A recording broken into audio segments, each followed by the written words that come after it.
Merci de nous avoir choisis pour vous mettre au parfum de l'actualité. Mesdames et messieurs, au sommaire de cette édition du journal, au moins 4 morts, dont 2 pilotes et quelques passagers. Bilan provisoire d'un aéronef qui quittait la ville de Goma pour Chabunda ce jeudi 23 décembre 2021 à suivre dans cette édition.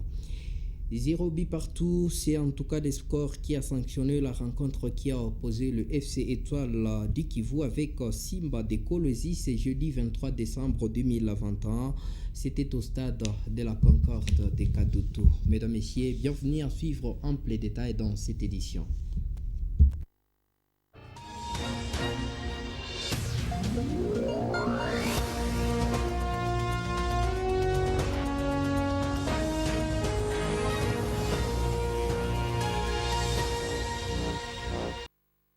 Et débutons cette édition du journal par cette actualité, telle qu'annoncé au sommaire de cette édition, au moins 4 morts, dont 2 pilotes, quelques passagers.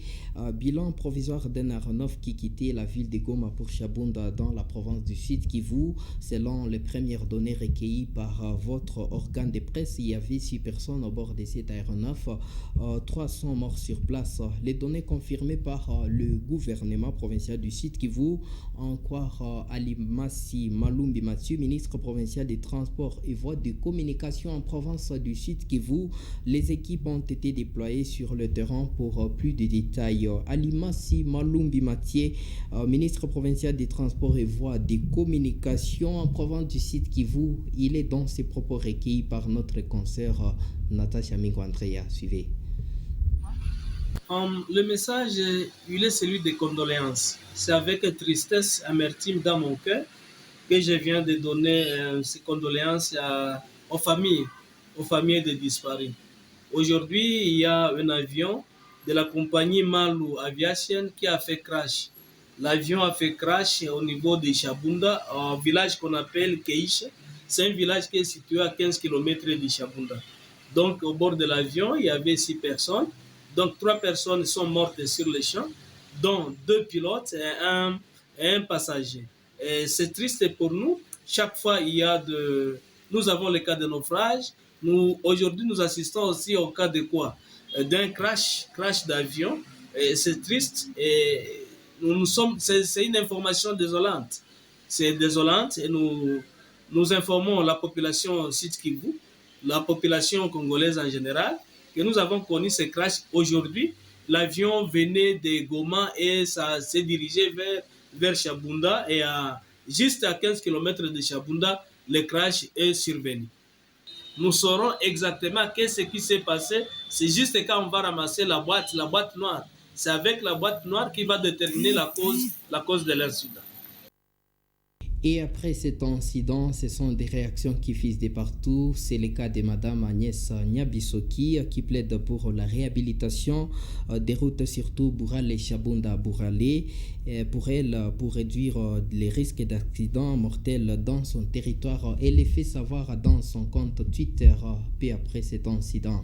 La suite de cette édition du journal, c'est à travers cette actualité, les acteurs de la société civile, noyaux territoriaux de Kabaré et Kalehe, demandent à la hiérarchie militaire du site Kivu d'accélérer avec les opérations de traque des malfrats dans le parc national de Kaouzi-Biega, en province du Sud Kivu et partout dans les 2 territoires, ainsi que la prise en charge des éléments FARDC et son équipement afin de protéger le patrimoine du PNKB. Ils l'ont fait savoir dans une déclaration conjointe rendue publique ce jeudi 23 décembre 2021 et dont copie nous est parvenue, n'est-ce pas Judine Sadiki?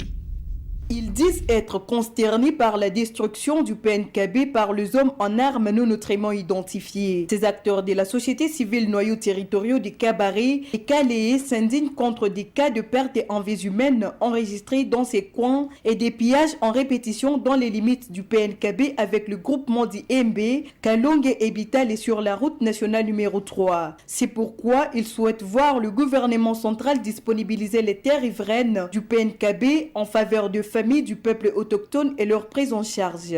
Delphine Birimbi est président du cadre des concertations territoriales de la société civile de Calais. Tout en félicitant les FARDC, nous demandons à l'hiérarchie militaire d'accélérer avec les opérations de traque des malfrats dans le parc national de Kahuzi-Biega, de disponibiliser les terres riveraines du PNKB en faveur des familles du peuple autochtone et leur prise en charge. Aux partenaires techniques et financiers du gouvernement, d'initier des projets de développement durable en faveur des populations riveraines du PNKB et du peuple autochtone, tout en encourageant les familles des pays à des sortir dans le patrimoine mondial, mettant en garde toute personne qui serait derrière le destructeur du PNKB et de l'insécurité dans les deux territoires et à nos populations de continuer à dénoncer les présumés auteurs. À certaines personnes du peuple autochtone qui gardent les armes, ainsi que les membres des groupes armés actifs dans les deux territoires, de les remettre auprès des services de sécurité et rejoindre PDDRC pour contribuer à la stabilité des entités, renchérit-il. Et le bureau de coordination de la société civile soutient la vulgarisation et le respect du plan de sortie de la MONUSCO déjà convenu avec le gouvernement de la République démocratique du Congo dans une conférence de presse tenue dans la ville de Bukavu. Le président du bureau de coordination estime qu'il est temps que la MONUSCO quitte notre pays après avoir joué un grand rôle dans la pacification de la République démocratique du Congo. Adrien Zawadi encourage la population de s'approprier et d'accompagner ces plans de sortie qui existent déjà. Suivez Adrien Zawadi dans ses propres recueils par Christian Mukenge. Qui peut ramener la paix. La MONUSCO et son mandat. La MONUSCO a joué un grand rôle dans la pacification de notre pays et nous avons tous dit merci. Mais maintenant, il est temps qu'elle quitte notre pays. C'est pourquoi les sociétés civiles des 5 provinces de l'Est soutiennent la vulgarisation et le respect du plan de sortie de la MONUSCO déjà convenu avec notre gouvernement. Toute la population de l'Est doit s'approprier et accompagner ces plans de sortie qui existent déjà. Les kidnappings et les réseaux et les maisons de communication. De plus en plus, on constate des kidnappings des enfants et des personnes et le kidnappeur exige des rançons à travers les maisons de communication. Nous avons demandé à l'État congolais de s'investir pour mettre fin à ces réseaux avec les mêmes maisons de communication. 4. Les opérations de mutualisation des forces armées ougandaises et policières rwandaises. Cette mutualisation est un nouveau cheval de Troie pour les sociétés civiles des 5 provinces de l'Est. On ne résout pas les problèmes avec ceux qui les ont créés, disait Albert Einstein. Rappelons que le Conseil de sécurité des Nations Unies a pour une seconde fois renouvelé le mandat de la MONUSCO pour 12 mois. Cette mission onusienne va centrer son intervention dans la province du Nord Kivu, Sud Kivu et de l'Ituri, zone où les conflits armés persiste dans la région en République démocratique du Congo. Parlons autre chose dans cette édition du journal. Toujours pas d'engouement sur le marché à quelques heures de la fête de Noël et celle des Bonana. Le vendeur et vendeuse ne cesse de se plaindre au même titre que les parents. N'est-ce pas, Christian Mukenge? L'engouement n'est pas au rendez-vous dans plusieurs marchés visités dans la ville de Bukavu. Les allées dégarnies, les marchés ne vibrent pas au rythme des fêtes de la fin d'année. Au marché dit chez Baba Chingazi, visité par la RTNK, les habits, les chaussures sont étalés, mais personne pour y jeter un coup d'œil. Seuls quelques étalages sont mouvementés, pas après trop de discussions entre vendeurs et clients. Quelques commerçants qui se sont confiés à la radio Telengoma ya Kivu crient à la vache maigre. La journée de Noël des enfants, c'est une bonne journée parce que nous sommes en train de chercher pour les enfants et cela revient dans notre obligation de tous les jours. Nous sommes en train de voir comment est-ce que Dieu va nous aider.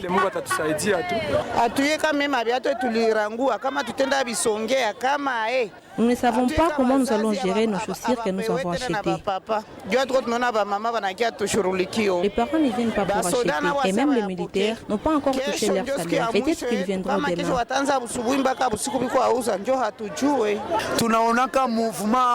Nous constatons un mouvement ici jusqu'à bloquer même le passage. Mais depuis ce matin, nous avons étalé nos marchandises, mais il n'y a pas de clients. Nous avons emprunté même de l'argent dans des avec pour rembourser après une semaine, mais il n'y a pas de moyens.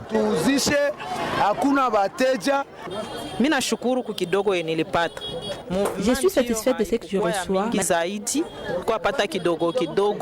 Je crois que le mouvement n'est pas comme d'habitude, mais cette année, il y avait beaucoup de problèmes. La même situation est vécue par les vendeurs ambulants. Avec leurs articles sur la tête, pas même un geste pour les intercepter. Leurs marchandises pourrissent pour les vivres et d'autres usées pour les non-vivres. La RTNK a également visité les dépôts de la ville de Bukavu. Rien ne va pour eux. Les lamentations se multiplient du jour au lendemain, avant les fêtes de Noël et de Nouvel An. Merci Christian Mukenge. Et améliorer les connaissances des journalistes sur la stratégie nationale de lutte contre les violences basées sur le genre et les appeler à s'en approprier. C'est en tout cas l'objectif de la conférence de presse organisée ce jeudi 23 décembre 2021 par l'Alliance stratégique des plaidoyers, comme nous l'a dit Henriette Bachir. Suivez. Au cours de cette conférence, il était question de présenter aux journalistes le contenu de la stratégie nationale de lutte contre les violences basées sur les genres, un document du gouvernement congolais. Le principal type de violences basées sur les genres, les progrès acquis en cette matière, les défis majeurs à relever ainsi que les composantes et axes stratégiques.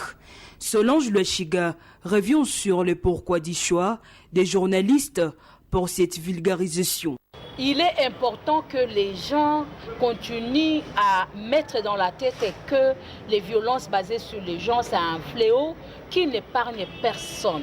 Nous devons nous mettre en tête que cette stratégie a défini des axes d'intervention dans le domaine de la prévention, dans le domaine de la protection, dans le domaine de coordination. Comment est-ce que les différents acteurs étatiques et non étatiques vont se mobiliser? J'invite les acteurs et actrices à parcourir ces documents afin de renforcer leur programme. J'invite également les journalistes que vous êtes, vous allez faire large diffusion de cette nouvelle stratégie de lutte contre les violences basées sur les genres. Signalons que les 6 types principaux des violences basées sur les genres qui sont cités dans la stratégie nationale de lutte contre les violences basées sur les genres sont les viols, l'agression physique, l'agression sexuelle, le mariage forcé, déni des ressources et violences psycho-émotionnelles.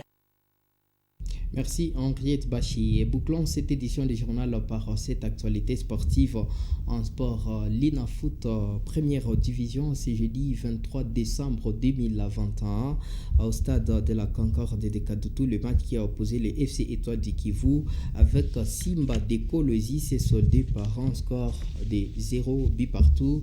Dépêche signé notre consoeur Natacha Mingo Andrea. Mesdames, Messieurs, c'est par cette actualité sportive qui prend fin cette édition du journal sur la radio-télévision Goma Kivu émettant dans la ville de Bukavu. Nous sommes dans la partie est de la République démocratique du Congo. Merci de nous avoir suivis. Merci également de rester fidèles pour la suite des programmes sur les tam-tams numériques. Bonne suite de l'actualité sur les tam-tams numériques, la RTNK. Bye bye.